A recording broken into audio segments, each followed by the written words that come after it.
Hello guys, আসসালামু আলাইকুম। সবাই কেমন আছেন? আলহামদুলিল্লাহ আমরা সবাই ভালো আছি। তো এখন আমরা চলে যাচ্ছি খিলগাঁও তালতলা মার্কেট, কিছু শপিং করব, খাওয়া দাওয়া করব। তো এই যে আমার মেয়েদের নিয়ে আমি এক রিস্কায় উঠেছি, পিছনের রিস্কায় আমার বড় মেয়ে আর আমার ননাসের মেয়েরা। তো এখন আমরা চলে যাচ্ছি খিলগাঁও তালতলা মার্কেট। তো রাস্তায় খুব জ্যামজট ছিল, তো এখন জ্যামজট পেরিয়ে চলে গেলাম। তো এই যে এখন আমার ছোট মেয়ের জন্য কিছু গেঞ্জি কেনাকাটা করতেছে আমার বড় মেয়ে। 3-4টা গেঞ্জি কিনে নিলাম গরমের জন্য, প্রচণ্ড গরম পড়ছে। তো এখন খাওয়া দাওয়ার জন্য দাঁড়িয়ে আছে, সবাই দুষ্টামি ফাজলামি করতেছে। তো খাবার অর্ডার দিছে।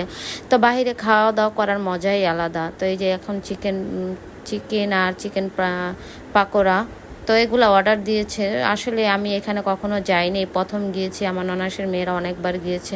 তো এখানে খাওয়াটা অনেক মজা। তো এখন এই যে ঠান্ডা ম্যাঙ্গো জুস নিছি, ম্যাঙ্গো জুসটা খুবই মজা, টক টক লাগে, খুবই ভালো লাগছে আমার কাছে। তো এখন এই যে